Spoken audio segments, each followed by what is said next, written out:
6 weeks later, Henry reminded me of that. And he's like, yeah, by the way, my wife said thanks. Oh, why? Because, if you hadn't been such an ass, that we would have been wandering around on corridor 4 and we probably would have been hurt or killed. Take a girl and a guy and they fall madly in love and form a family.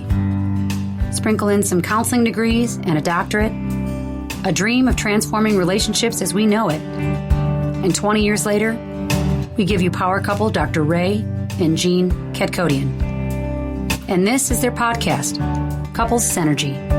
Welcome back to another episode of Couples Synergy with Dr. Ray and Jean. I'm Dr. Ray. And I'm Jean. And this is our podcast about love, marriage, and relationships. Please check us out online on our Facebook page and Instagram at Couples Synergy, or our website, couplesynergy.com, which just got a new facelift. Yeah. And be sure to subscribe to our podcast or send us any suggestions on topics you'd like to hear more about.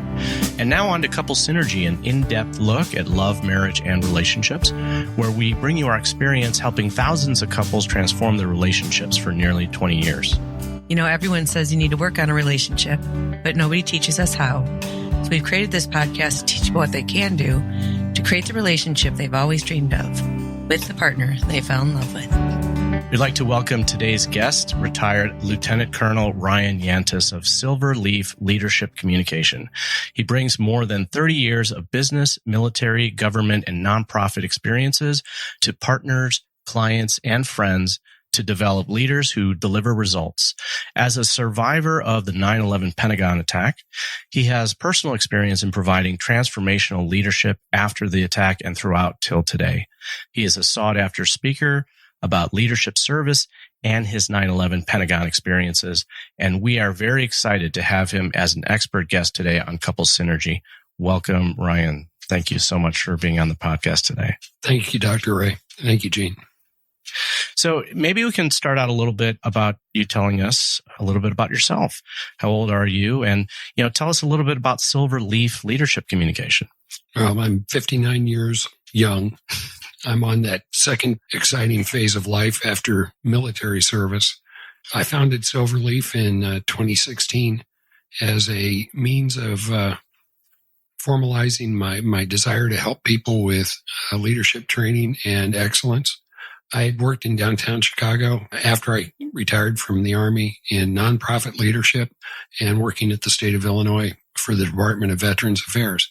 And one of the things that I noticed was there's a big disconnect between the quality of leadership that's needed in the civilian sector and what was passing as leadership. And I thought there has to be a better way. Started Silver Leaf.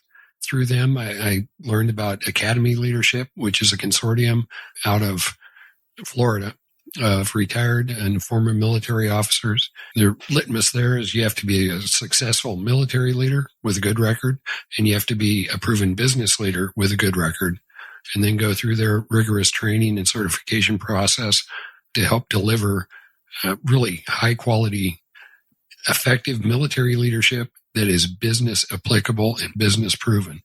And Academy Leadership's been in business for 20 years, delivering services to audiences worldwide. And I'm proud to be part of that operation. That is wonderful. There's a lot of great work there. And I imagine your military experience really helps with the work that you're doing. I hope it does. How did you decide to join the military? Well, I went to University of Missouri on a swimming scholarship in 1979. And as part of the late enrollment process, I had to go through those lines where you got the IBM cards. And I had my cards for my 12 hours of class. And they said, nope, you have to take a PE class. And back then I was not so easygoing. And I was stubborn. I said, no, I'm a swimmer. I'm not going to, I swim 3 hours a day. I'm not doing PE. No, freshmen must take a PE class. So the deal was struck that there's this map reading class, and you don't have to change your schedule. You can drop a 1 hour class, pick up this 1 hour map reading class, and it counts as a PE class. Will you do it? Sure. It's Army ROTC. Will you do it? Sure. So you're looking at land nav, right? Yeah. One of God's special little children that too stubborn to take co-ed badminton or bowling or something involving nicer smelling people. I have to take map reading out in the woods with the Army to avoid PE. Now, at the time, I already had a propensity and an interest in the military. I liked the Army. I liked ROTC. They liked me. The 1980 Olympics did not happen, and I was at that caliber of competition. So what are you going to do? If you stick around and wait for 84, maybe. I would have been a 24, 25-year-old older sprinter. This was before Michael Phelps and others. And, gee, ROTC will give me a scholarship, and I don't have to put my face in water for 3 to 4 hours a day anymore. Tough choice. Wow. So that's how I got involved with it. It found you. We found each other. Yeah. I liked it. They liked me. I was pretty good at it. I managed to cram 4 years of college into 5 years and graduate, and went on active duty and did 22 years of active duty service. Did you ever think that you would not be a career person? All in the military? time. Yeah. Basically, when I walked in with the commission, I was very excited and proud to be serving. I looked at it with, hey, I have a 3-year obligation of active duty. Then I can get out and get a master's degree, maybe go teach college, because I enjoyed teaching history. But I had this deal. I said, well, I'll keep doing it until it's not fun anymore. And as a young officer, I was in armored cav units, and we did border security on the East-West German border. So it had a real-world mission of being up close and personal, this close. We're 4 or 5 feet away. Yeah. Wow. So if you were an East German border guard, I would be on my side of the border, and there's the East German on the opposite side. So I got to see the wonders of socialism up close and personal. Did that for 3 years. And then I was assigned to a cavalry squadron in South Korea, about 6 kilometers from the DMZ in Korea. And that, again, you get to see communism, socialism up close and personal. Do you have a favorite story from that time? Oh, there are a lot of them. I think the amazing dedication that the soldiers had, numerous funny stories. There was one of those moments of being the dumb lieutenant. Hey, it's snowy out. We're on the border. It's really rough terrain. We'll do a cross-country ski patrol. So we had to train for weeks on how to be proficient at falling on command on our cross-country skis so we didn't inadvertently cross the border. And we had to train and get physically conditioned and then wait for the snow and weather conditions to be right. And we did a 26-kilometer track and ski patrol. So the armored personnel carrier would tow us behind on a long rope, and we'd be bouncing around on this snow-covered road. And we'd go and we'd ski for a couple of kilometers, and then we'd be towed or we'd take a break. And got done after a very long day. And the next morning, they blew us out on alert, which was, okay, there's something that happened or there's a training exercise. And we ended up spending 3 days in the field. And I felt like I had physically contracted polio because everything hurt from my earlobes down because of all the muscles. All the skiing. All the skiing. That was a very humbling time. But you do a lot of stuff when you're young. You look back at it at 59 and go, I don't know how I survived that when I was 24. Right. But, were you in a relationship back then? No. I because a lot of guys get married. No. Right. Our son's graduating college and it's an ROTC program, and the guys that are going and the girls, they're all engaged right now. A lot more benefits 21, 22 if they're years married, old. Yeah. right? Yeah. Yeah. No, I was, as a young officer, I was a committed bachelor. I didn't get married until the early 90s when I was teaching ROTC up in Minnesota. That had to be a lot less, probably stressful is not the right word, but that extra worry of having, a family or a person when you're out. I got assigned to the border cavalry, so I knew I was going to be out on the grens patrolling. And I knew that it was going to be high operational tempo. And I was a platoon leader, so I had my 40 troops that I was responsible for. And then I became the longest serving platoon leader in the troop, and then in the squadron, and then in the regiment. I was the senior platoon leader, 26 months as a platoon leader. Was that a choice? Not mine. It was somebody's.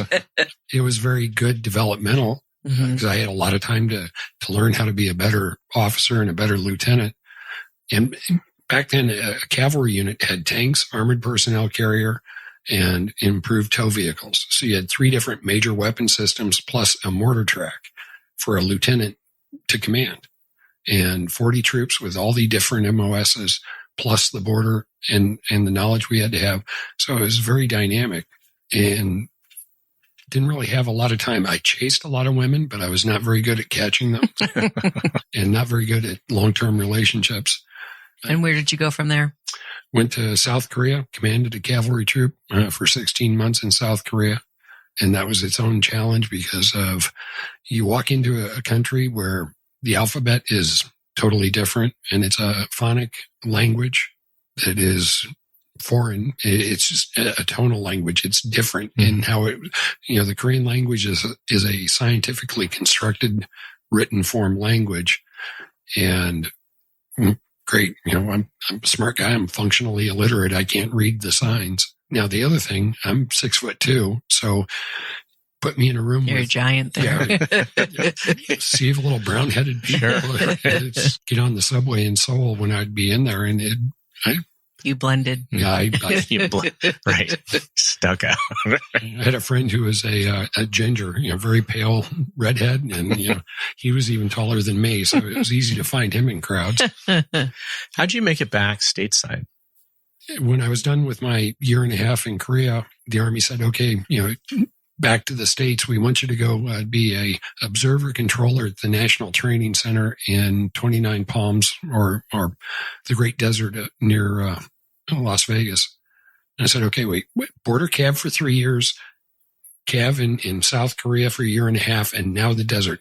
Who did I piss off? And why? What have I done wrong?" I said, "No, we like you. Okay, like me a little bit less. Put me someplace where I can, have a life." "Well, we're putting you there because you're single." "Okay, border cav, Korea, you're not giving me many options. What am I supposed to do? Marry a desert tortoise?" Anyway, I ended up getting assigned to ROTC in Mankato, Minnesota. I was an ROTC instructor for what's supposed to be a short assignment. You might remember it was in the history books. The Cold War ended and we won. Right. We had that about 6 weeks of peace and freedom. Mm-hmm. The Army, interestingly enough, went from producing where we had a mission of you will create 8 cadets who become officers per year plus 1 nurse. That's the floor. That's the minimum. To, by the end of my assignment is, well, you may commission 1 nurse if he or she is very exceptional. Well, what about the cadets? No, we're not commissioning any of this year. Just give them a certificate that they completed it. Oh, wow. Okay. Now, fast forward. After the Pentagon attack and we were involved in Iraq and Afghanistan, the Army was short on majors. That's because we didn't produce them as lieutenants back in 1993. Wow. It takes 10, 12 years to grow a major because you don't just grow them overnight. Yeah, especially probably a lot get out before they even get to that level. Right. Yeah. I never thought about that. It's kind of like, farming. You have to kind of nurture and it's a formula. Yeah. Right. Well, and there is the Army in the past has grown officers quicker, but there are trade-offs. And you might have some people, they can read and they get the knowledge out of a book, but experience, that's harder won. Mm-hmm. And tempering people for the challenges of leadership and being a good staff officer and knowing the intricacies of logistics.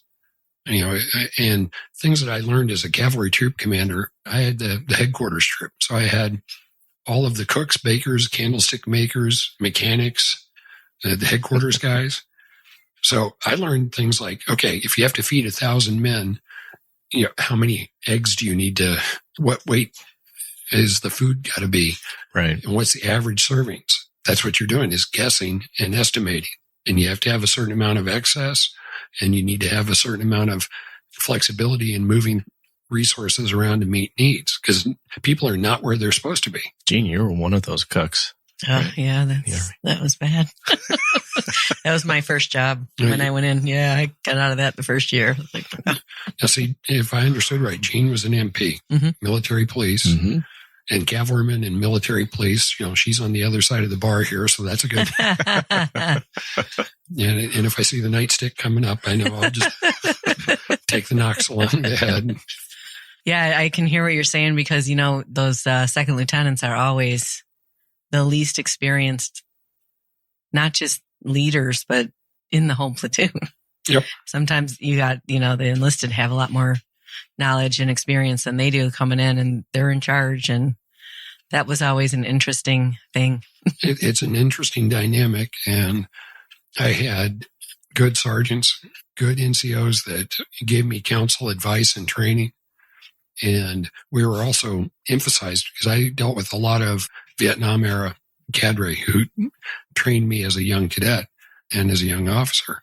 And it was, you're going to be the noob. Mm-hmm. You know very little. Yep. So be humble, learn, make yourself tactically smart, and ask a lot of questions. So, for example, if you're working on a tank, take one part of the tank, study the TM, study the tank with your sergeant, and then go talk to the soldiers and ask them to show you how to do something.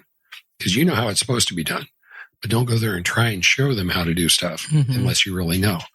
The phrase that I remember as a cadet was learn the profession from muzzle to butt plate. And that's reflected back to the musket. The muzzle being the front end of the rifle and the butt plate being the part that goes up against your shoulder. And the totality of that system. The more you know, the better. And listen to people. Yeah, that's, we've been running a business for 19 years. Going on 19 years now, yeah. And I think that has been the biggest growth for us is learning how to lead people. When we started, it was just us. And now we have a staff of 11, wow, 12, and 2 front desk. So, and it's pretty humbling. And, we learn usually because people leave, and then you kind of try to figure out how do you do it different? How do you do it better? But, I never even thought about going to a formal training of how to do that. Well, and we've also done tactical training with, Marines and, that whole concept of, leading from the front versus leading from behind. And, it's something that's applicable all throughout our lives and all facets of our lives. Right. So, yeah, I kind of hear everything that you're talking about and, it's just resonating really well. Do you have children? Yep. Did this impact how you were as a dad? Oh, I think absolutely. And my daughters have helped me be a better dad and a better leader. Mm-hmm.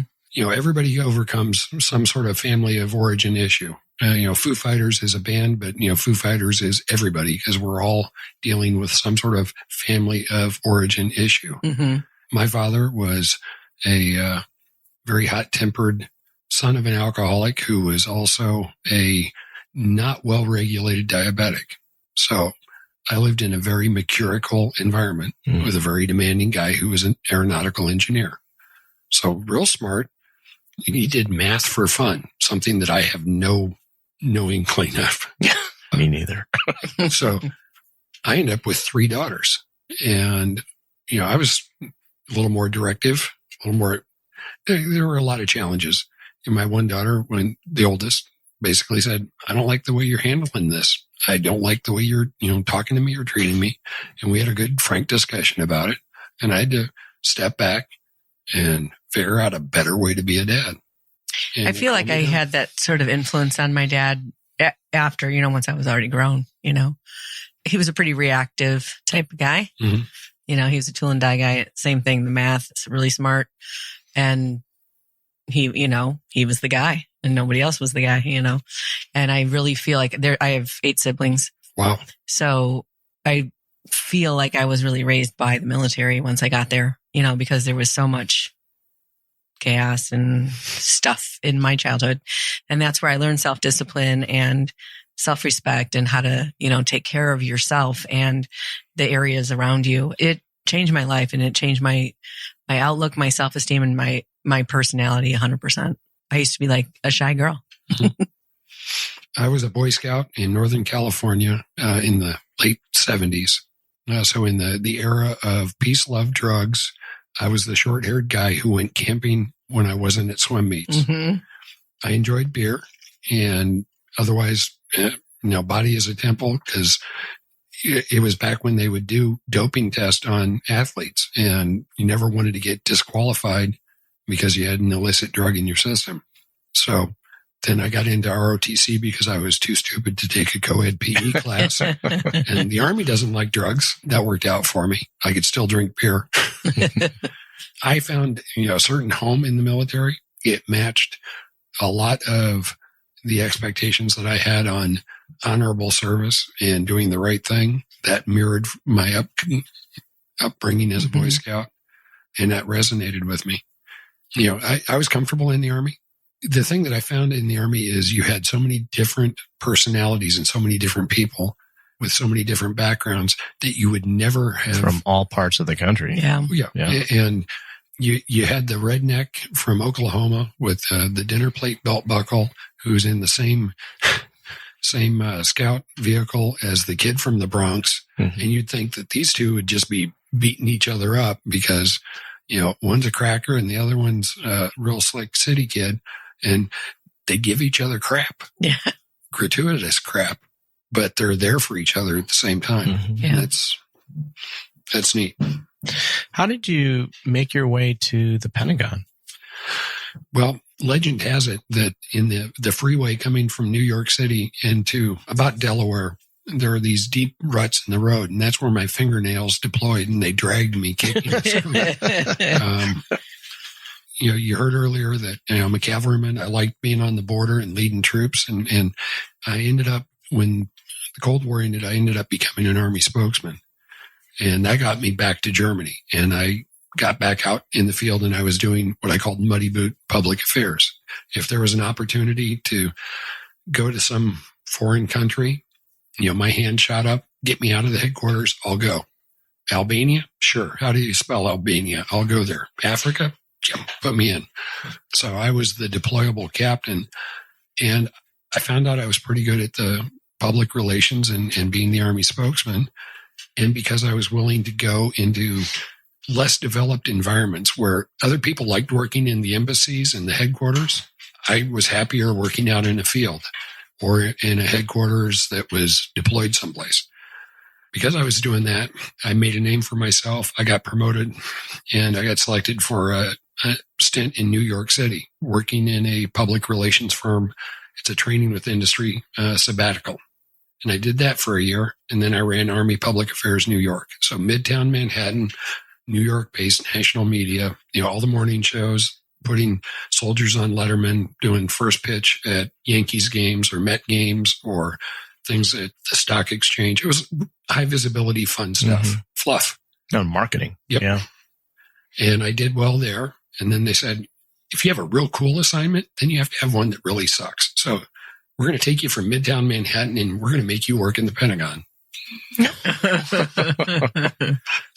And you didn't want to. I whined, I sniveled, I pled, I cried.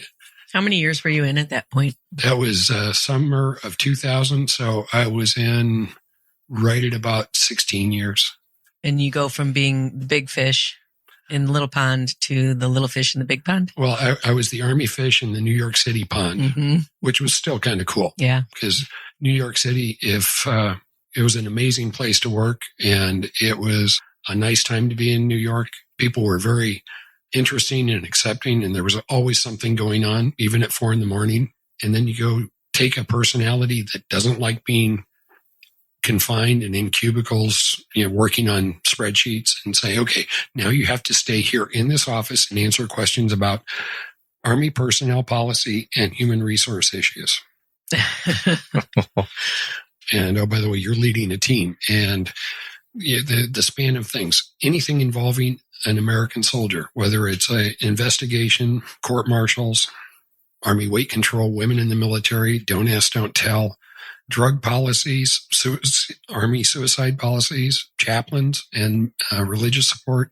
If it involved soldiers, my team and I handled those. So, and you were making policy? No. We weren't making anything except press releases. Other people made and owned policy. You just had to tell them reporting on it. Messenger.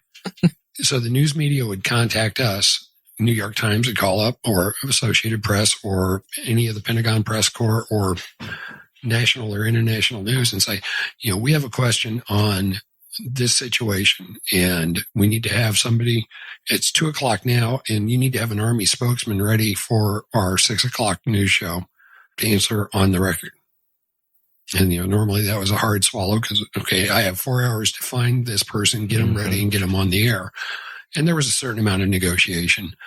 We had people, since my team and I handled a lot of medical issues, and none of us were doctors, we ended up working with our counterparts in the medical services to answer questions. For example, during the summer of 2002, there were murder-suicides at Fort Bragg, and they involved there were 5 instances of murder-suicide, and 3 of them involved soldiers who had been deployed to Afghanistan with special forces and who had come back, who had then had a problem with their spouse or domestic partner, and domestic partner died. And in 2 of those cases, the soldier then killed himself. Mm. And I have to always legally say allegedly killed themselves, because it's presumed murder-suicide until the MPs finally come up with the finding. Mm-hmm. What's the Army policy on murder? We're against it. What's the Army policy against suicide? We're against suicide. That's glib. But what are we doing to help prepare and make soldiers and military families more resilient? So suicide is not seen as a viable option. Especially after deployment. Right. And then you had a reporter, there was a fellow from Reuters who had a theory that Larium, which is mefloquine, which is a prophylaxis against malaria, it crosses the brain barrier and causes depression, suicidal ideation. Psychosis, and it can lead to suicides. I was given that. So was I. Yeah. I would like to know actually what I was actually given all those years ago. You'd stand in line and they'd shoot you in both arms, and you don't know. No, I never had that happen. Yeah. And being the fellow who was the spokesman explaining that according to, the studies that were available at the time, mefloquine is a safe prophylaxis that's caused people to not come down with malaria, which can kill you. So maybe some people have a bad reaction to it, but the preponderance is fine. Mm-hmm. But if you take and you say the Venn diagram of, here's post-traumatic stress, here's TBI, the traumatic brain injury, and mefloquine toxicity, and you take what are the common in those intersecting circles of overlapping symptoms. Now, is it caused by mefloquine toxicity or is it TBI? If you've had a hatch whack you on the head, and if you have diagnosed PTSD and you've been given mefloquine, then it's the chicken or the egg at that point. Yeah. Okay. Well, the trifecta. Yeah. So 22 years of, shaken, not stirred. What's causing the problem? Don't know. Yeah. So it is interesting that, and I think this is true in our society in general. We're drowning in information, but we are lacking in knowledge, in wisdom. And so people have a lot of opinions from a very small perspective. Mm. And, this is just one factor of all of those things. Yes, ma'am. Yeah. And given what's in the news in the past 96 hours about the coronavirus, and I don't even know what to call it anymore. Right. COVID-19. COVID-19 or coronavirus, or is it the Wuhan virus? Or it's like, okay. The bug du jour. And that's got to be interesting for you, not being in the heart of it anymore, and hearing it like we do and wondering what's really going on. The Washington two-step where, and not to interject politics, but, some folks, no matter what they do, they're wrong. Mm-hmm. And it's, there's no way to win. Yeah. And I don't miss DC. I don't miss the Pentagon in that regard. I worked with some really fine folks while I was there, and a lot of very dedicated Department of the Army civilians and the news media, especially in the aftermath of 9/11, when they realized that they were in the building and somebody tried to kill them right alongside us, that they took a little offense to that. So take us to that day. Okay. The thing I can tell you about September 11th is it was a beautiful early autumn day where it's that first time, we're here in northern Illinois, August, September, you get those hot, muggy days where it just feels like the asphalt's going to melt. And that was one of the first mornings where I remember waking up and it was clear and it was crisp. And it was, I want to play hooky. I want to go play golf. I just don't want to go to work. It's a Tuesday. I got to go to work. I'm in the Pentagon. Normal schedule of calls. We have a team of spokesmen for 3 different sections of the Army staff. My team and I handled personnel and human resources, so people issues. And there was ops, intel, and logistics, the oil team, and weapons, environment, technology, the wet team. So they handled their respective parts of the staff. We had a very long, detailed team meeting between the team leaders and our media chief talking about what events were going to happen that day. And we came out of that meeting, little TV on my desk with a news station on, initial reports out of New York City that a plane had hit a World Trade Center. Developing story. We don't know what kind of aircraft. It's happening now. There was a certain amount of, hey, boss, need to turn on your TV. Something's happening in New York. And there wasn't panic, but there was bad things happen to good people. And in that job of being a military spokesman, if you have a 1 in a million chance of something bad happening today, and you have 1.3 million soldiers on active duty, every day is your day. And it can be absurd things. It can be heartbreaking things, but something weird is going to happen today. And okay, something bad is happening in New York. We made sure that folks, my assignment just before the Pentagon was working in New York. I called my friends up in New York and made sure that they were aware. The office that I had left, made sure, because something happening at 8 a.m., that's, the Army's done its physical training, had their shower, gotten cleaned up. They're having a cup of coffee and getting started with the paperwork part of the day and just making sure that folks were aware. Like millions of other Americans, at 9:03, we had a big screen TV in our team area. It was on, watching the reporting, because now the story and more cameras are on it, and saw the second plane hit the tower. And I remember just that instant realization of, okay, it's either the laws of physics have suddenly changed and large aircraft are attracted to tall buildings, or we're under attack, and that's deliberate.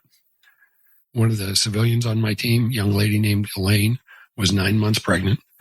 She'd hit that point of pregnancy that the doctor said, baby is fine. Any day, any time now, you need to relax. You're allowed, please have 1 glass of wine every day, and you can have coffee. There's nothing you can do. The baby's fine. She was at preponderously pregnant, short waddling phase. And I remember turning to her and looking at her and saying, get your stuff and go home. I want you out of here. She's like, well, no, why? We're going to be busy. You're going to need me. And Elaine was a great person, very hard worker, very conscientious. I said, no, I want you out of here because we're next. And that was just a hunch. But it was, They're going after, the phrase that popped into my mind at the time is they were going after signature targets, visible symbols of American or Western power and might. And the Pentagon's one of those. She made it out of the building safely. Her son is starting his, I think, sophomore year of college now. Wow.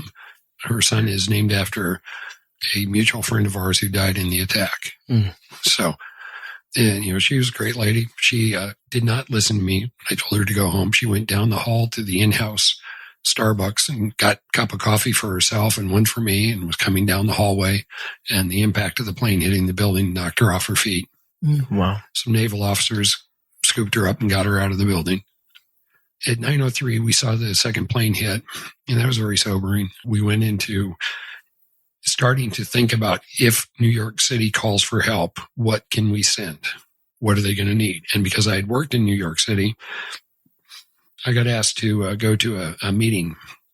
It's called Domestic Operation Military Support, because we have to have a long title, but it's like Hurricane Katrina.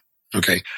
We can't send federal forces into the state of Louisiana or in Mississippi until they're invited by the governor, because that's civilian control of the military. States have the right because they're a sovereign nation or a sovereign body, but we can prepare, so we can line up troops. We can have them on standby waiting to go.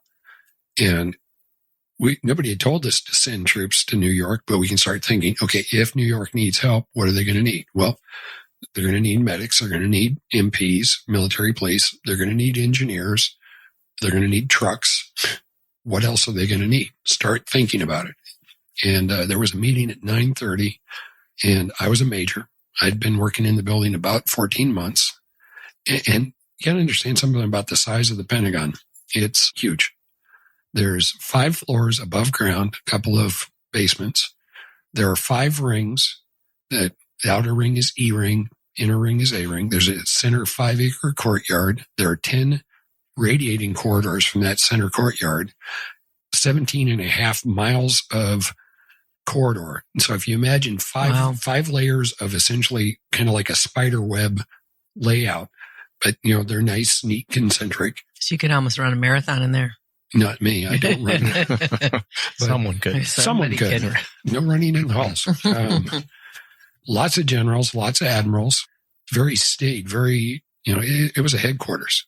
It handled policy. It handled decisions about Army, Navy, Air Force, and Marines. There were interagency coordination cells from other governmental agencies, about 20,000 folks working in there. I'd been working there 14 months. I knew my way around the building because it takes a while to get comfortable navigating all those hallways. So my office was 2E636, second floor, E ring, corridor 6, room 36, which that alphanumeric tells you the address, but it also tells you how to get there. Go to the second floor, get to corridor 6, walk out corridor 6 to the E ring. Once at the E ring, room 36 is less than 50. Take a left. Look on the left side. That's where it's going to be. 1D541, first floor D ring, corridor 5, room 41. And if you have that alphanumeric, it's fairly easy because it's a quarter mile across the Pentagon. And you can walk from point to point in 5 to 7 minutes at normal pace.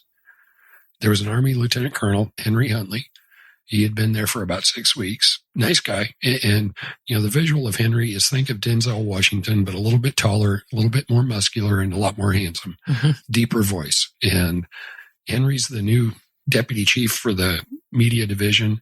He's my counterpart. He's operations intel and logistic team leader. And DOMS is his issue, but I'd worked in New York, so I'm going along as a subject matter expert.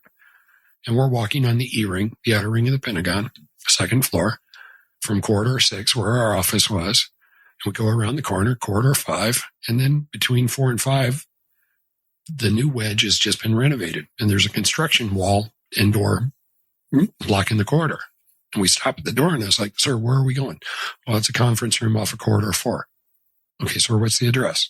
Well, I don't know. It's a conference room. Sir, 5 floors, 5 rings, lots of options. Who's hosting the meeting? Well, I'm not sure. Okay, sir, you don't know who's hosting the meeting. We don't know where we're going. It starts at 9:30. It's now 9:30. We're late. Let's go call and find out where we're supposed to be because different floor plan. It's new wedge. It's just been renovated. I don't know where everything is. Well, he listens to me. We turned around. We walked into one of the sub-basement areas off of corridor 7. And when the door clicked shut behind us, the alarms went off. And Sergeant looked up from the security desk because it was a operations center. And he said, gentlemen, there's been an explosion. You need to evacuate. Really? Well, where would that be? Where's the explosion? It's by the helipad, corridor 4. Where you guys were. We had been. And you didn't hear, see, or feel it? No. Wow. It was probably in one of the safest rooms you could be in the Pentagon at that point. Wow. But if I had not been me and being stubborn and saying, sir, where the hell are we going? And we're now late. And just like tonight, I show up a couple of minutes early. That's ingrained after a couple of decades of service. If you're early, you're on time. If you're on time, you're late. If you're late, you're not acceptable. Now, 6 weeks later, Henry reminded me of that. And he's like, yeah, by the way, my wife said thanks. Oh, why? Because, if you hadn't been such an ass we would have been wandering around on corridor 4 and we probably would have been hurt or killed. Because that's where the bulk of the casualties were. How many died? 125 in the building, 55 uniform, 70 civilian. Wow. And the thing is, the Pentagon is a legitimate target in that old law of war methodology. But the method of attack, because there was another 59 folks on the aircraft, innocent men, women, and children. Mm-hmm. The youngest being, I think, 2.5, 3-year-old who was on a trip with their family. The bad guys figured out a way. They couldn't build a bomb big enough, so they stole something and used it in a way that we were not prepared for. Yeah. And there was no law enforcement or military response that day that really had any difference. There was a lot of things that happened, but the FAA doing a clear skies and ground stop, everything that's flying, 4,400 aircraft land now, and getting all those airplanes down and sorting out, getting them on the ground and just taking that platform away from the bad guys as a method of attack. There's an evil elegance that they figured out a way to use our understanding of domestic hijacking, because the last one that had happened in the United States was the late 70s, early 80s. And it was always more of, I'm taking this aircraft because I want these conditions met. Here are my demands. I want to live as the hijacker. It was a bargaining tool. It was a bargaining tool. Right. It was political theater. And when they took the aircraft, they incapacitated, killed the flight crew. So they were the only people who could handle the aircraft. And they had deliberately chosen the aircraft that had large loads of fuel for transcontinental flights with light passenger loads so they wouldn't be interfered with. And with the exception of Flight 93, the surmise is that they had enough muscle on the aircraft to keep the passengers that remained and the flight crew that remained cowed. And everybody was thinking, hey, if we just go along, we'll land, and we don't want them to set off a bomb, because if we do what they say, we'll live. Sure. So they send you home. Oh, no, I was there. Oh. I was running in and out of the building. The Boy Scout first responder, hey, there are people who need help. We're missing people. Get accountability for our people, because as a leader, you have a responsibility to your people, for your people. And then there are just others who are in need. And I ended up being on the end of a stretcher, running in and out of the building, carrying people out, helping get more medical supplies out of the building. Do you know these people that you're helping out? No. Okay. Because it's a pretty big place. Yeah. 20,000 of my closest friends. Mm-hmm. Being inspired by others, having the moment where even then I was a big guy, had bad knees and didn't run a whole lot because my knees were already screwed up. Run as much as I could run that morning. I was walking back into the building on the Corridor 8, which is the north parking entrance. And the security guards were going ape. They're yelling at us, get away. There's another plane coming. They'd been yelling that at us for a half hour, 45 minutes. And I was about 50 feet away from the Corridor 8 entrance. And all of a sudden I heard a jet engine screaming in low and fast from behind. And by the time I turned my head and lifted up, there's a jet fighter at 400 feet and at about 400 miles an hour. And it was beautiful. It was, the roar, the glint of the sunlight off of the reflective surfaces, and thinking, oh God, that is so pretty. That's a jet fighter. That means somebody's looking out for us above. We are good. They can't get us, we got air cover, and being happy. And then several weeks later, finding out that fighter pilot is having a conversation with her wingman about, okay, if we get ordered to knock down a suspected hijacked commercial airliner and we have no guns because we don't have any bullets for our cannon and we have no missiles for our rails, so how do we best kamikaze into a suspected hijacked commercial airliner? Do we dive down into the cockpit from above? Do we come at it from below? Do we clip off the tail? If we do that, is it going to fall onto a school down below? How do I do this without killing myself? Wow. And her Lieutenant Penny, her nickname was Lucky Penny. And I remember just that sobering, I was happy to see her and didn't realize that, I mentioned that the military and the law enforcement really didn't have any tangible impact on stopping that from happening. Well, there was no precedence for it. Right. Well, and somebody asked me recently, because I I talk about my experience. I'm vastly more comfortable talking about it now than I was in 2004 when I first started doing public speaking about this. Why didn't they have missiles? Why didn't they have ammo? Because that was the rules. You don't give ammo because bad things can happen. Mm-hmm. And there's that reluctance. And it's even gone on in combat areas where, you got to control the ammunition because somebody might do something stupid. Okay, well, there's this, you have to decide. Do they die because the bad guys have weapons and ammunition and they don't? Or do you take the risk and train them well? And I think we've made that better decision. And there are still problems. Sure. Fort Hood, right? Well, the Navy Yards.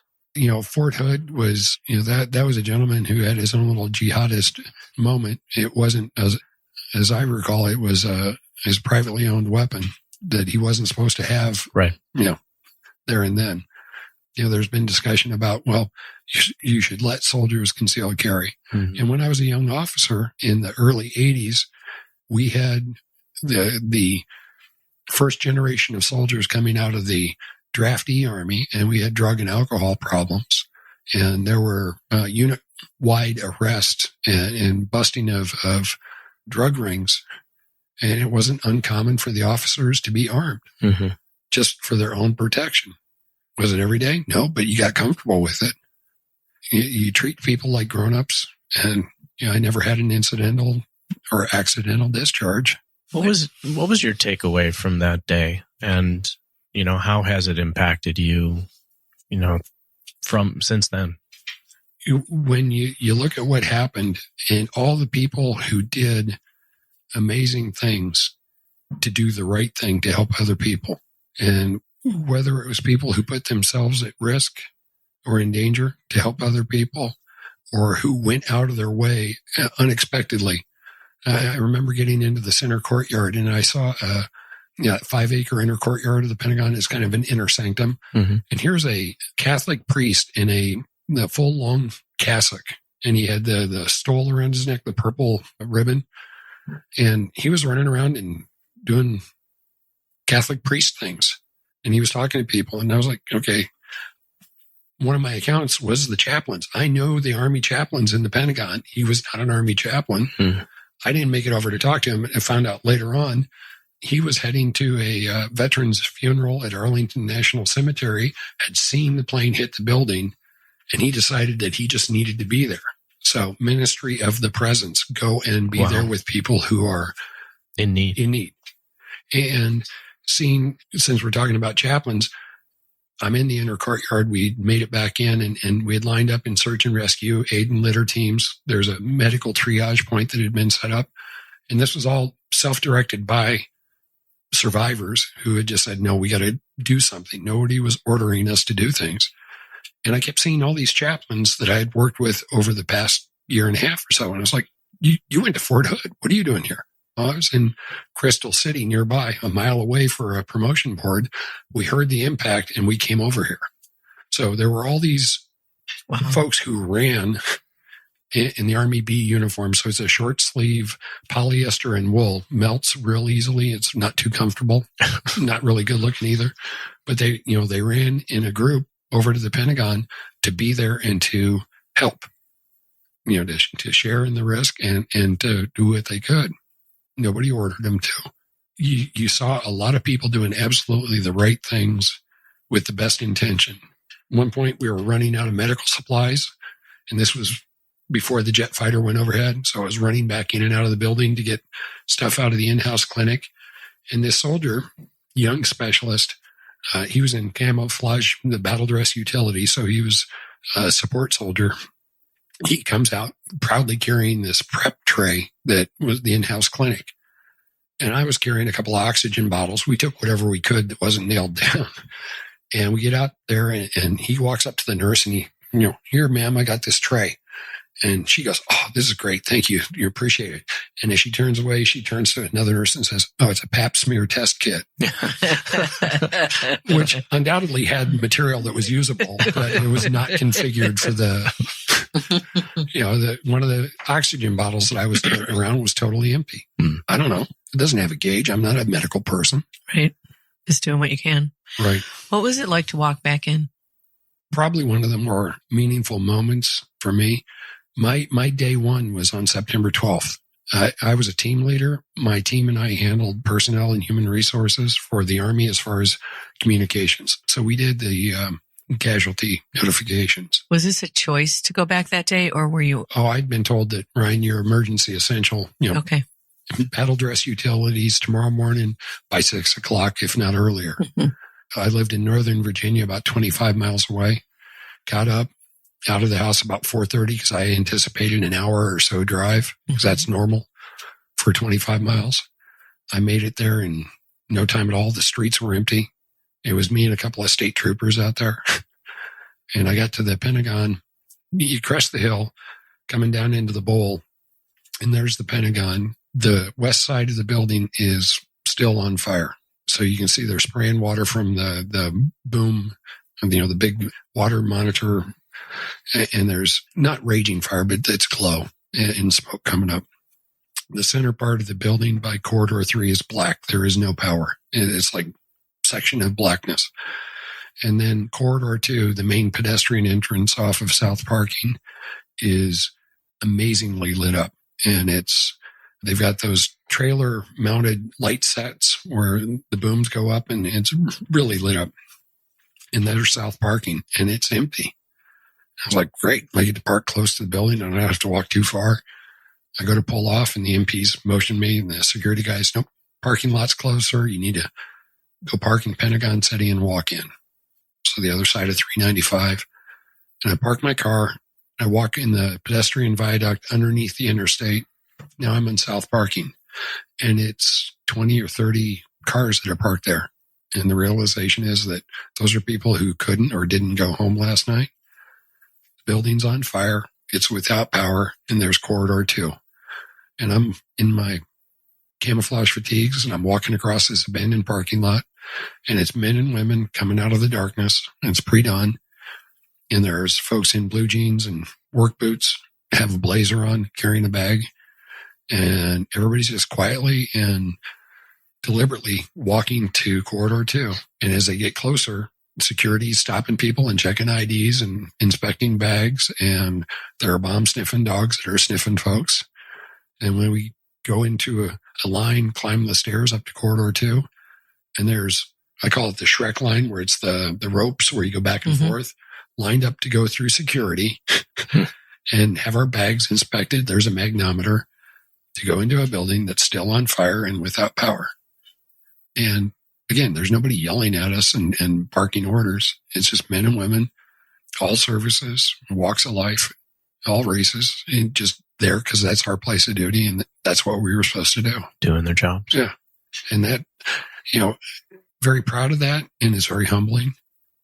The people that did things to help other folks on September 11th, and that spirit kept going for weeks and months afterwards. The Pentagon in the late Clinton administration was a very staid, standoffish, don't ask, don't tell, God's sakes, don't be inappropriate. Everybody's watching.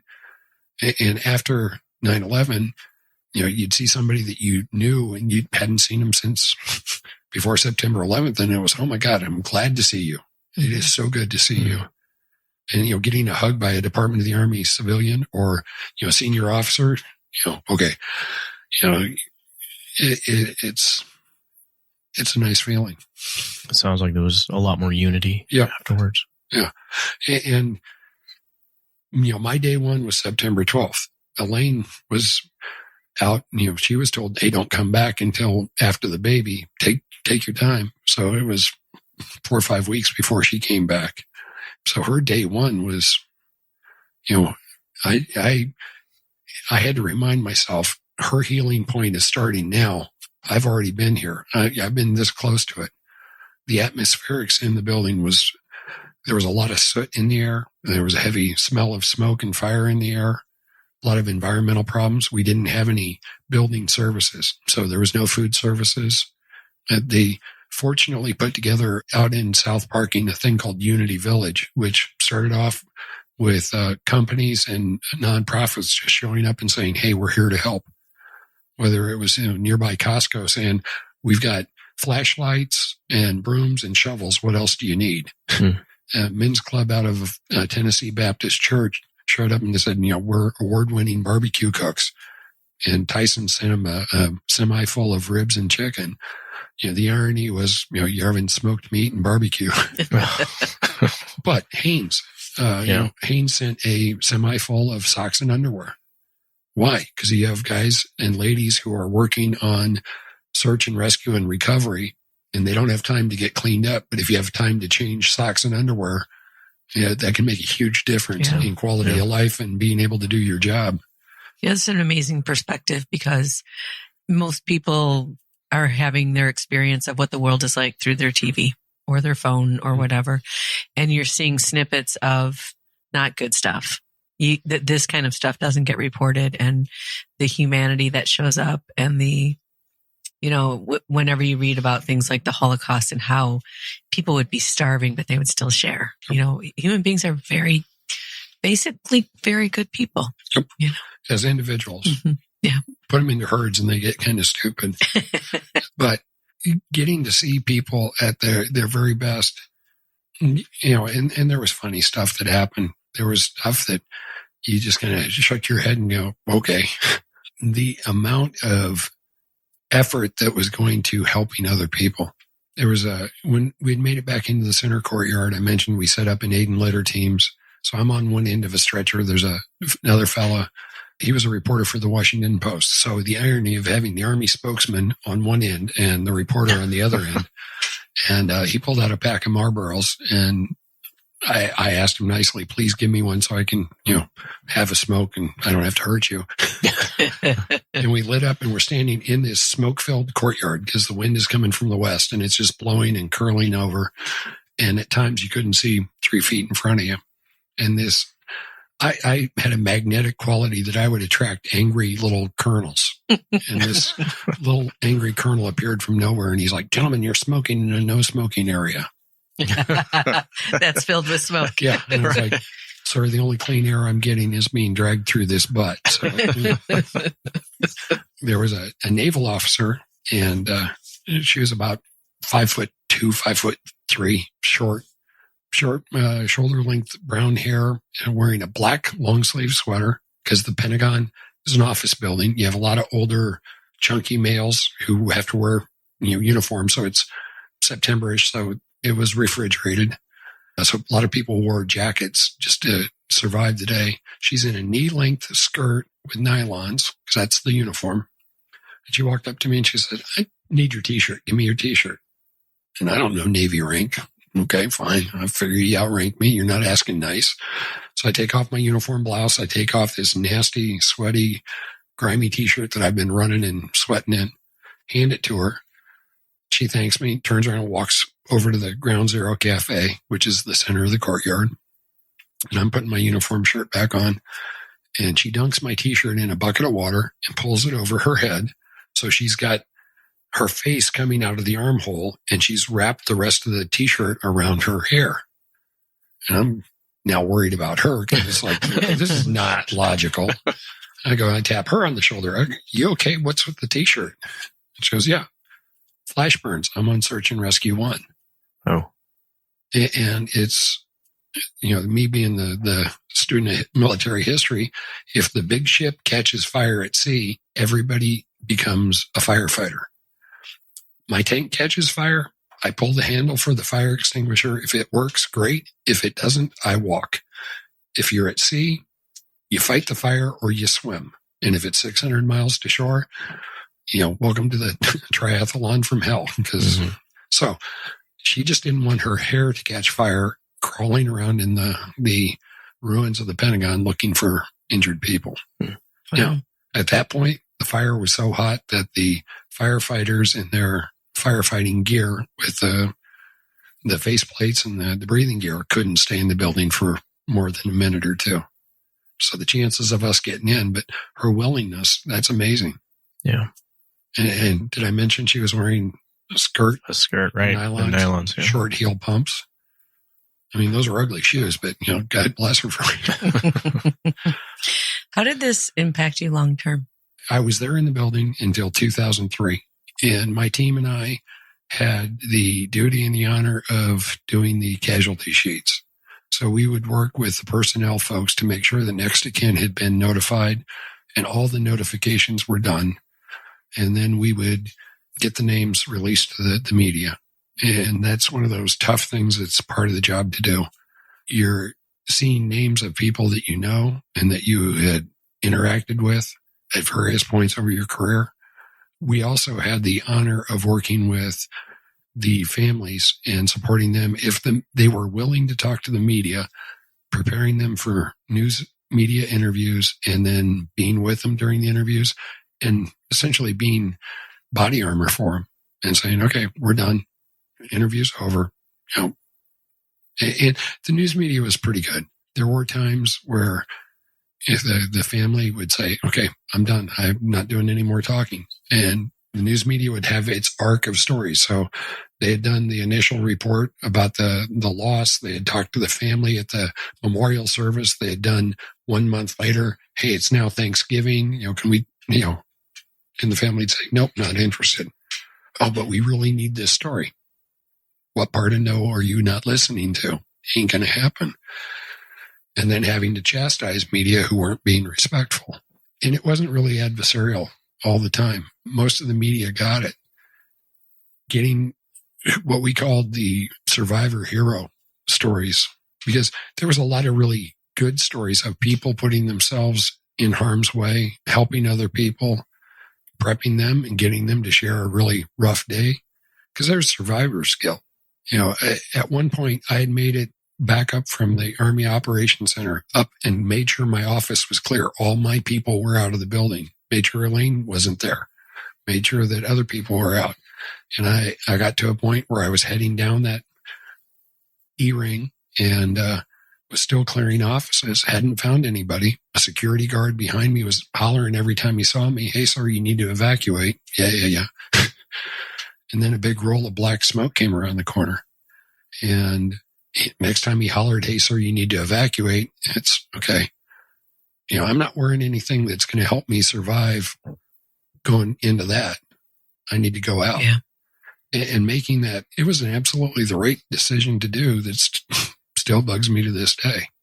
You feel bad because who was, one door down, or who was around the corner that I could have, had I kept my head down and been a little more gritty, helped. So you were pulling people out? At that point, I hadn't found anybody. Okay. You were just looking. I was just looking. When I got to Corridor 8, that's when we had more injured coming out of the building. And this is where the diagram of the Pentagon comes in handy. If this is Corridor 4, the side of the bar that I'm at, you're in the courtyard. Ray is over at Corridor 8. Injured went from C, B, and A rings, and there were injured from all three of those rings, and D. They went into that center courtyard and out Corridor 8, because that's where the medical clinic was, in Corridor 8. My office was over here on 6, on a different side of the Pentagon. I came out, I saw the side that had been hit. I went to Corridor 8 to find my people and get accountability, and that's when I got involved in running back in and out. We had 70 to 80 folks, stretcher cases. We had people that we took them out of the building, took them up on the parade deck where the Secretary of Defense would do his receptions, where he'd greet dignitaries. And that was the helipad that they flew the Lifeline helicopters out of. But our challenge was we had a lot of injured coming out through that center courtyard, Corridor 8, but all the ambulances and everything was on the side of the building where the fire was. And they had a lot of people there, first responders, we had the bulk of the injured over on the north side. So it was hard to get them connected. Yeah. Right. How did that experience that day affect your own relationships and moving forward? Well, I'd mentioned that, previous to the Pentagon, working in Europe, whenever there was an opportunity to get away from the headquarters and go someplace muddy boot, I volunteered to go to Africa in 94 for the Rwandan refugee crisis. So it was me and a couple hundred GIs with our international force friends with 600,000 Hutu refugees who had been part of a genocidal civil war killing the Tutsis. So we're there in lava fields underneath an active volcano with post-Civil War genocidal militias and trying to keep them alive. And there was a lot of waterborne disease and death and privation.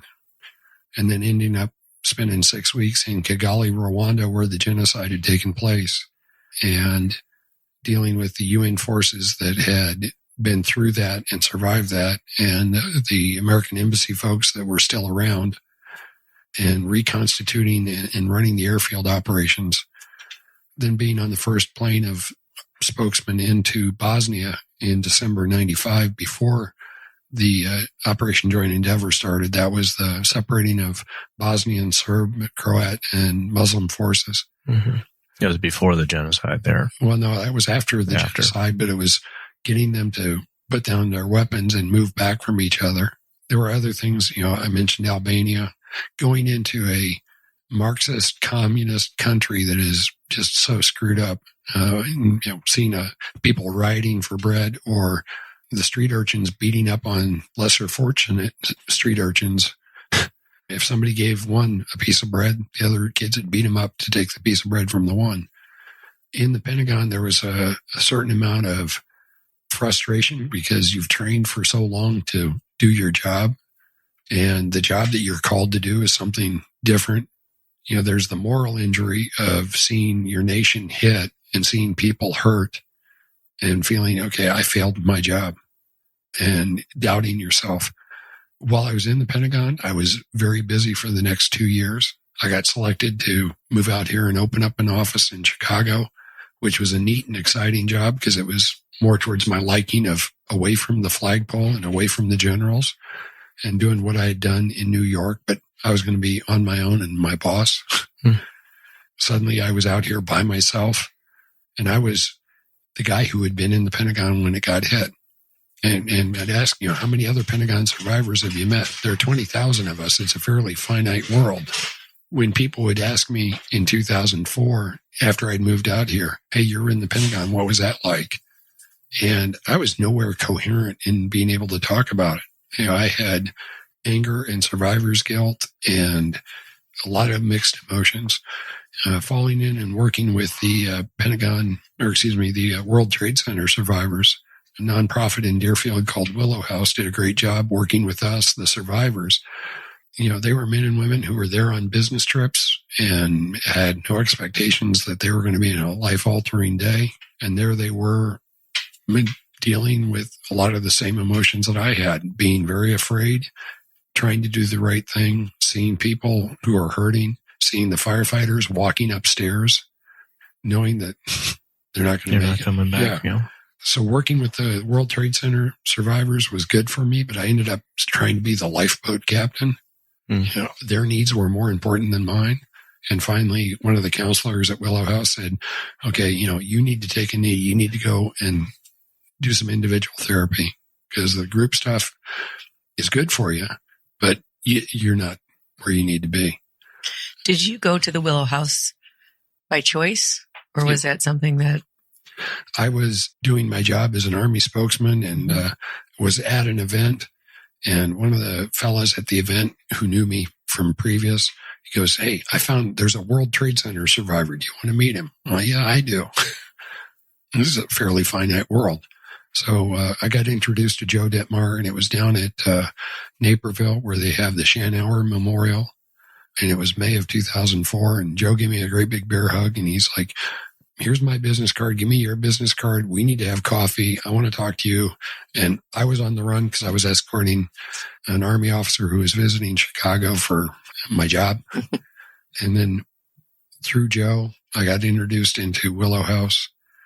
And it was very comforting going. It was extracurricular. They had funding that the FBI and Homeland Security was providing for the program for the World Trade Center survivors. And, oh, by the way, we have this Army guy. That was quiet. My spouse at the time didn't understand. Well, this upsets you. Why are you going there? And I tried to explain, no, this is very helpful. This is good for me. Well, no, it just, you have bad nights as soon as you come home. Well, that's part of it. You have to go through it. Right. And, my spouse at the time, it was a lot of profound issues with our relationship. I also had undiagnosed sleep apnea problems. So when I was sleeping, I wasn't getting the restful sleep. Mm-hmm. I was still doing a fairly high pressure job. And I was dealing with being now out and being asked about the situation and trying to figure out how to best talk about it. So, by the way, in 2007, right after I got out of the Army, I was diagnosed with stage 3B throat cancer in the tonsil. Wow. So I went from, hey, congratulations, you're retired from the Army. And oh, by the way, now we're going to take out your tonsils and we're going to do a big modified neck resection and take a big hunk out of your neck. You're going to go from a baritone to a bass. A little smoky rasp to the voice, right, just for, the cool, sexy. Now my body was trying to kill me, but I came down with a low percentage type of cancer that only African-American males who are lifelong heavy drinkers and smokers come down with in their 70s or 80s. Wow. And I was 40, lucky you. Yeah. I was 40 something. Yeah. And white. Yeah. Well, yeah. They can't see on the radio. Yeah, I understand. Good point. If you could say something to those 20,000 people that you worked with in that building, what would you say? Well, the vast majority of them wouldn't know me from anybody. The ones that I worked with on a day-to-day basis, we're still in touch. The beauty of social media in the electronic age. The biggest compliment I got was after leaving the Pentagon when I'd go back to visit. And until I retired in 2006, I'd often have to go back because I still worked for Army Public Affairs. And invariably, either the reporters that I had worked with, oh, great, you're here. I got a question for you. I'm not working this account anymore. Nope, no, I need you to explain something to me. So they still saw my value. And there was the joke of, hey, Ryan, we got your desk. Phone number's not changed. You can pick up and start answering. Nope, I don't want that. So there was an acknowledgement of my skills and abilities as a spokesman, but there was just an understanding. And those of us who were in the Pentagon together on September 11th, we're still in touch. We pay attention to what's happening to each other, with each other. There are some people where you just have to, if they want to play tug of war and they keep wanting to tug at the rope, you try to hold on as long as you can, but pretty soon you just lay it down and say, well, when you're ready to talk, I'm ready to talk, but I can't help you right now. It's neat and it's humbling. Out here in Illinois, I get very excited when somebody says that a fellow from Crystal Lake, his fiance was a Department of the Army contractor and was there that day. And I'm anxious to meet her just to hear what her story was, because I'm fascinated to hear. And I love one aspect when I meet people who weren't at the Pentagon, invariably I remember where I was and what I was doing from them. Everybody knows where they were, what happened. Yeah. It's, time dilated and everything moved slow, and they were absorbing. A fellow named Tom Van Cleve out of Batavia was a travel agent, and he had his own agency, and he knew that he had folks traveling in New York. So he got on his systems and he started, okay, who's where, who's this, where's this? And started laying on and reserving rental cars. And then when the rental cars ran out, he started reserving U-Haul, the individual moving vans, the little ones, wow, and the DHL, the small ones. Then he started getting creative and saying, okay, Joe, you're going to pick up the U-Haul van. You're going to go to this corner and you're going to see a guy with 2 lawn chairs and a cooler. That guy's name is this. He's riding back with you. Wow. Because his focus was on helping people. Mm-hmm. You had mentioned that so many people see it through the TV, and there are other people that they got so busy doing their jobs and helping others. The Union League Club downtown Chicago. It's an old wood-paneled club. You'd think, so, they have guest rooms. They have people, international business travelers. The word came about 9/11 and what was happening in New York and D.C. and elsewhere. Downtown Chicago became a ghost town. Everybody reverse commuted and left. And he's the manager on duty. The general manager is driving in as quickly as he can. And he's got 14 people and needs 30 to run the place at full capacity. and he's got 87 guests who are now stranded. Mm-hmm. So, okay, team, we need to have a talk real quick. Everybody who can come. All right, we have guests in our house. If you have to go home, go home. I'll understand. We need people here to take care of our guests in our house. We are the Union League Club. And except for one, everybody stayed. And that's neat. Mm-hmm. That's, people understanding that other people need help and making a difference. What would you say to anyone out there that, may have been there that day or have been, survived the trade centers and are struggling, right? Don't do it alone. Survivor's guilt and don't do it alone. John Wayne is an actor, and you can't do it by yourself, and there's no need or reason to do it. My website, my name is kind of unique. So if you do ryan.yantis@gmail.com. Can you spell that? ryan.yantis@gmail.com. And if there's somebody out there that's hurting, that's a survivor or a family that has not gotten the help that they need, reach out to me. There are also other agencies with professionals such as yourselves or Willow House or, even the VA. And a lot of people give the VA a hard time. When I got to the point of needing help from the VA, I had survived the Pentagon. I had survived having throat cancer. I was in the middle of a highly contested and nasty divorce. And I went to the VA, and the first doctor that they sent me to was Middle Eastern.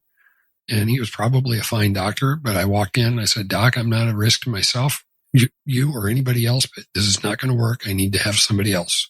Well, why? What have I done? You haven't done anything. This is not going to work.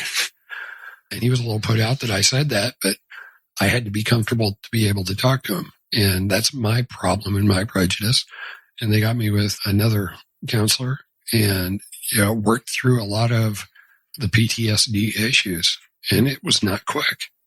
You have to work at it. Anything you want to get in life requires work. And if it's real easy, you're either really, really lucky or you're not doing it right. I think that's a really good point, that if you do seek help and it doesn't fit well for you, that you should, take your power and do that and find someone else that does. Yeah, absolutely. You have to feel comfortable with the person you're talking to. Yeah. Well, you need to take ownership of it. Yeah. You can't just walk in and say, hey, Dr. Ray Jean, it's, I got this problem. You got to fix me. No, the real healing and fixing has to come from within, and you have to want to get better, but you have to take the steps. And it's just, we started talking about leadership at the beginning. Leadership's a learned skill. Mental health is a learned skill. We get knocked around physically, mentally, metaphorically throughout life, and sometimes we are off kilter. If you want to get better, it's just like physical therapy. You got to work at it. You can't just say, hey, I want my knee to feel better. No, you got to put in the weights and you got to put in the strength training to make it more resilient. Absolutely. So, we 100% agree with that. Yes. Yep. Ryan, we want to not only thank you for being on the podcast today, but thank you for everything you've done for this country and for our freedoms. Your tax dollars at work, and most of it was fun. Some of it really, really sucked. People have been sharing stories since the beginning of time to bond and heal and grow. And we hope that by you sharing your story, it's enriched your life and the lives of our listeners. And, I have gotten much more comfortable in sharing my story. There's stuff that still bothers me and I still work through. One of the amazing things is I'm involved and married to a great lady who's very patient with me, very supportive. And, while she won't come on the podcast and talk about relationships, that's good enough. Not yet. Not yet. Well, I'm going to take a picture of this cool underground pub studio that you all have. She has been instrumental in helping me heal and being much, much happier and more centered. And that makes me a better dad. It makes me a better businessman. It makes me a better leader. And if that makes me better, I'm good.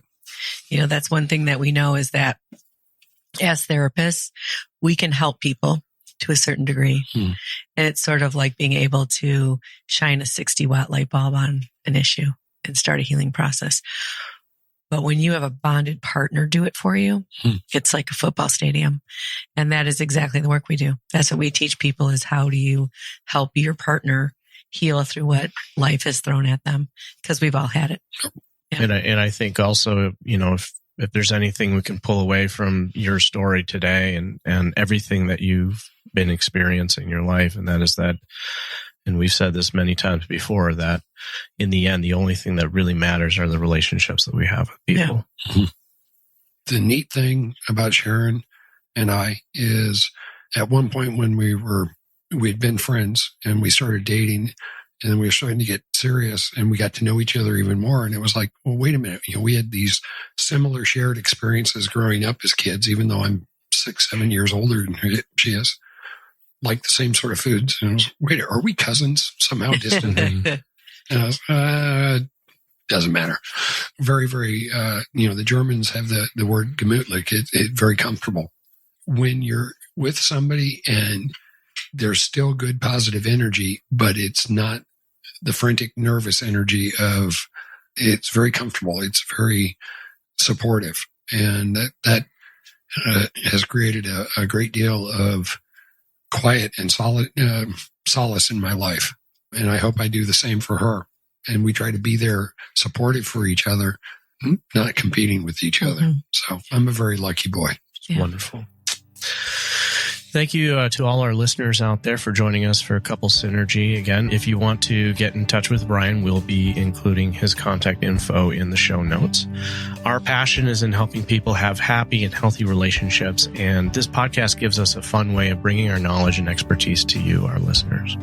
And if you know someone who could benefit from this episode, please download it and share it. And thank you for listening.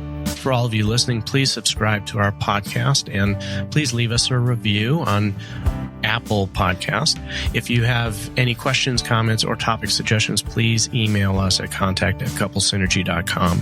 For more information about Couple Synergy and our programs such as Relationship 101, the Couples Weekend Intensive, which is coming up in October, and our premier program called Couple to Couple, look us up online at couplesynergy.com. Until next time, synergize your life and synergize your love. You have been listening to Couple Synergy with Dr. Ray and Jean Kedkodian. Couple Synergy was recorded, edited, and produced by Dr. Ray and Jean Kedkodian. Voiceover and music entitled Breathe and Let Go was recorded and composed by Gina Gonzalez.